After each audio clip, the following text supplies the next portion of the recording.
Journey to the Center of the Earth by Jules Verne. Chapter 10. A Storm at Sea.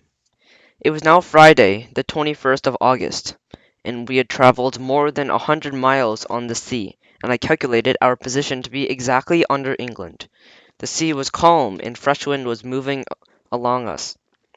Yet, something was different. The clouds, if that is what they should be called, were breaking up into what looked like huge balls of cotton and were falling towards the sea, becoming darker as they fell. "I think we are in some sort of storm," I told my uncle. He pointed up the sky, but said nothing. It soon became obvious that there was much electricity in the air. My hair started to stand on the end. I think that if one of my companions had touched me, he would have received a terrible shock. At 10 o'clock, the signs of the storm became even clearer. The clouds were black, and the wind seemed to die down as if getting ready to the battle. The raft sat motionless on the dark sea. "We should lower the sails," I said. "No, no," said my uncle angrily. "Let the wind strike us and sweep us away. Perhaps it will finally carry us to the other side of this endless water." Suddenly, the storm hit. It came from all corners of the cavern at once, howling, shrieking, and raging. The darkness increased, and the raft rose and fell with the storm, bounding over the waves. My uncle was thrown headlong onto the deck, where he lay quietly. His eyes were open and seemed to be enjoying the storm as he held on for his life. I went to him, crawling so that I would never be tossed overboard into the raging water. As for Hans, he never moved a muscle. His long hair was blowing wildly in the storm, but he just sat in place. We were moving at unbelievable speed before the wind, heading for a curtain of rain. "Lower the sail!" I yelled, using my hand to make a megaphone so I could be heard above the roaring storm. "No!" my uncle yelled back. "Let it alone!" The sea began to foam wildly. Fearful claps of thunder were accompanied by the brightest lightning I had ever seen. The flashes crossed one another, hurled from every side. Hailstones that showed like lamps struck the raft, threatening to overturn us. My eyes were blinded by the bright flashes in the dark sky. My ears were deafened by the roar of the thunderclaps, which were so loud that it seemed as if all the gunpowder in the world had exploded at the same instant. The storm did not lessen even for all day and all night. Sunday, and Sunday the 23rd, found us still under attack by the elements. It was Monday the 24th, and the storm continued as if it had just begun. My uncle and I were broken and tired, but Hans seemed to be fresh and alert as he as he day when we began our journey, almost 2 months before. About 12 o'clock the storm became worse, and we were forced to tie down all our cargo to the deck of the raft, or else it might have been washed overboard. At times the entire raft was under water, and my uncle and I had to tie ourselves to the mast. I took out my notebook and wrote for my uncle to see. "Take in the sail." He shook his head. "Yes." But it was too late. The ball of fire swept over the raft and carried the mast into the sky like a kite. We were frozen, actually shivering with terror.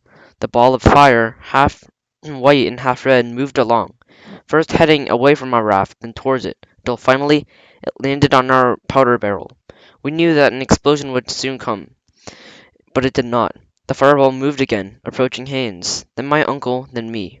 Gases coming from it choked us. Suddenly the ball of fire burst, producing such electricity that it blinded us for all the moment. Then it went out. Darkness once more fell upon the water. We continued to move rapidly. Even we had no longer had a sail. I made some quick calculations. We must have gone under England, the Channel, France, and much of Europe by this time. Suddenly there was another great noise, and the noise of breaking sea breaking on a rocky shore. The waves tossed our small craft onto the shore with such force that the raft was wrecked. I could have died if it had not been for Hans, who carried my broken and bruised body out of the boiling surf and over the slippery rocks that marked the shore. Our ocean voyage had ended, and I was glad to see the end of the Central Sea. Hans took my uncle and me and the goods he had managed to save from the wrecked raft to a shelter under the rocky overhang. He prepared some food, but after 3 days all I wanted to do was sleep. The next day, when I awoke, the weather was again beautiful. Every trace of the storm had disappeared. "Well, my boy," said my uncle cheerfully, "have you slept soundly?" "Yes," I replied. "And we have now reached the end of our journey?" My uncle seemed surprised. Of course not, he said. We can now continue on our journey by land to the center of the earth. And how will we get back? I asked. Simple, he said with a smile. When we reach the exact center of the earth, we will simply find a new way back up to the surface, or we will follow the same way we came. And what do we do for provisions? Hans has taken care of that, he said. He has saved much from the raft, and he will see to do it that we find whatever we need along the way. Have you any doubts that he can do what I say? I had to admit that Hans could do whatever he set out to do.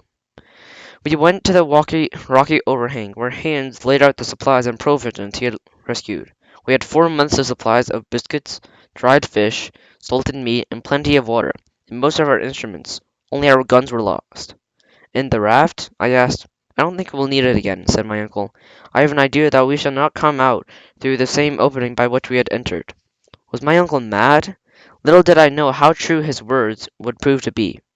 Where do you think we are in relation to the upper world? I asked my uncle. It's hard to tell exactly, but I calculate that we have traveled 900 miles upon the sea, he said. Now we are about 2,700 miles from Sneffels. That would put us exactly under the Mediterranean Sea. My uncle took out his compass, as if to prove what he had said. He looked at the needle, and his face went white. What's the matter? I asked. He could not speak. He closed his eyes, rubbed them, and looked at the needle again. I took the compass from him and examined. The needle pointed due north, in the direction we thought it was south. There was only one conclusion to be drawn. During the storm, the wind had reversed itself, and the shore on which we now stood was the same one we had left for so many days before. Chapter 11. A Primitive World. It would be impossible to describe the amazement and rage we felt on finding that we had returned to the shore we had left. So, my uncle said grimly, fate wishes to play tricks with me. Well, I will not retreat. Listen, uncle, I said. We cannot struggle against that dangerous sea again. To the raft! He cried, as if I had not spoken. Hans began repairing the raft and loading our supplies on board. There is no hurry, my boy, said my uncle. We shall not start until tomorrow. For now, let us explore these shores, and somewhat distant from our starting point. We walked along the sandy shore for a mile, then the sand turned into a dusty material. I looked at the dust when I felt my uncle halt beside me. What's the matter? I said, looking up. But he didn't have an answer. Before my eyes rested the fossil remains of every animal known to man, and some were undoubtedly not yet known. It was more than scientists could stand.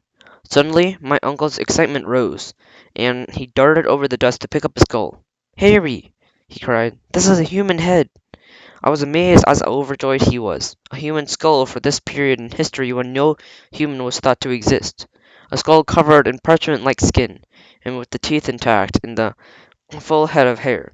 What wondrous soil was to preserve this head for millions of years! And the body, 6 feet in length, was too surrounded by this man's hatchets and flints. We were in the cemetery of an extinct world. My uncle quickly gathered up many of these specimens to convince the world above. Had these beings been buried by a tremendous earthquake, or had they been lived here in oldest underground world?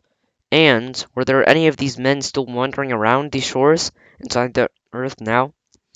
We turned inland towards a vast forest in the distance. We decided to see what new discoveries the forest had held for us. We had just entered the forest when we were examining the giant ferns and pines and yews, when some movement caught my eye. I stopped in my track.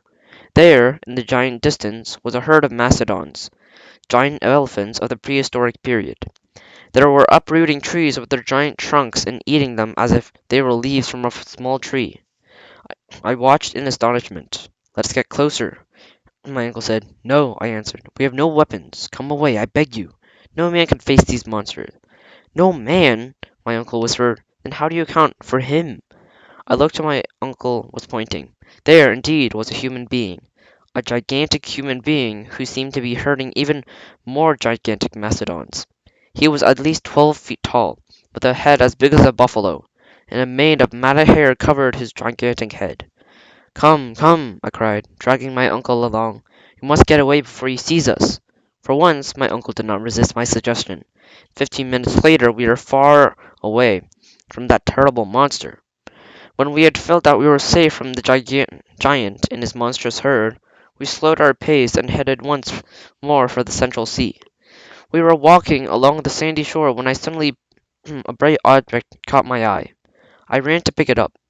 "What is it?" my uncle asked. "This," I said. I handed him a rusty dagger. "It's an only common knife used by many Icelanders." He said. "It must be hands." "No," I said. "This knife is not a day nor a year old, nor a century old, but much more. Yet it is made of steel. Look at the mold and rust on it. I recognize it as a Spanish dagger from the 16th century." "Then some man must have preceded us on this beach," he said, "and the jagged edges on the dagger look as if they were made by some carved message on some rock. Perhaps by a man who was trying to indicate the road to the center of the earth." We looked up the rocks surrounding the sandy beach and found a narrow path leading from the sea to a cave. We followed it carefully, our feet in the water, to a huge overhanging rock. There beneath it lay the entrance to a dark cave. Inside the cave we found a square slab of granite. Only it was carved letters which were worn by age, the initials of the traveler who had made this journey. "A.S.!" cried my uncle. "You see, I was right. Arne Soxenham came this way." Ever since we started our amazing journey, I experienced one surprise after another. To find the initials of Sexusinum here, carved in the bowls of the earth 300 years ago, I had to admit that now nothing in this journey would be impossible. "Let us go forward!" I cried eagerly, but my uncle stopped me. "Let us go back and get hands," he said. "We will sail the raft to this point on the coast." That evening we returned to the cave and explored inside. We had gone no more than a dozen steps when we were stopped by a huge block of solid granite. There was no turn to take. "There's no opening here," my uncle said, sadly. "But what about Sexusinum?" I asked. "Perhaps this rock's closed off the passage during the 300 years he made his journey." "We must find a way to remove it," I cried wildly. "Perhaps we can attack it with picks' axes and crowbars," my uncle suggested. "That'll never do," I said. "We can never pry it away with ordinary tools. No, we must use gunpowder and blow it out of our way." "Marvelous!" my uncle cried. "To work!" By midnight we had dug a hole in the rock large enough to hold 50 pounds of gunpowder. We stretched it a long wick to carry the flame to it on the outside of the cave. Resisting the temptation to light it immediately, instead, we slept till morning. The next day, the 27th of August, we were all up at 6 o'clock and ready. I took the lantern and went to the fuse, which would take about 10 minutes to burn. My uncle and Hans remained in safety on the raft. We had planned to sail a distance away to avoid any effects of explosion. "Are you ready?" my uncle asked. "Quite ready," I answered. "Then fire away!" My heart was jumping. I lit the wick, then ran back to the shore and jumped on the raft. Hans guided us a distance away while the fire was heading for the charge. "5 minutes," my uncle said. "Four, 3, 2, 1 minute to go." 30 seconds, then the roar of an explosion. The sea seemed to have gone mad. It became one huge mountain of which tumbled the raft. I felt as we clung down a tremendous well. We clung together in silence.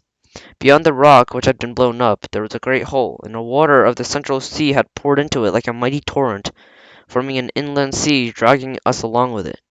For 2 hours the raft moved down the sea, achieving speeds of over 100 miles per hour. We held on to each other lest we fall off the raft and be killed. There was no doubt that we were upon the road taken by Sextusinum, but instead of climbing down as we had planned, we were taking the whole sea with us. After several hours the tunnel widened, but the raft kept spinning and rushing at lightning speed, more than 100 miles an hour. I managed to recover my balance of checking our supplies. Most had disappeared. Of course, all of our instruments, only the chronometer and our compass were on the raft. And to make things worse, no food, and not even one day's supplies, remained. Suddenly, I felt a shock, yet we did not hit anything hard. Water poured all over us. We were caught under a giant waterfall which almost drowned us. But in a few seconds, the raft was forced out from under it, and we were once more along our way. "Harry! Harry!" I heard my uncle call. "Do you see what has happened? We are being carried upwards." I touched a wall, which ripped at my hand. I were indeed going upwards, at an extraordinary speed. "The water of the Central Sea must have hit the bottom," said my uncle, "and it now forcing up this narrow well." A whole hour passed, and the fate that awaited us seemed to be a rock roof at the well, and, well, crushing death.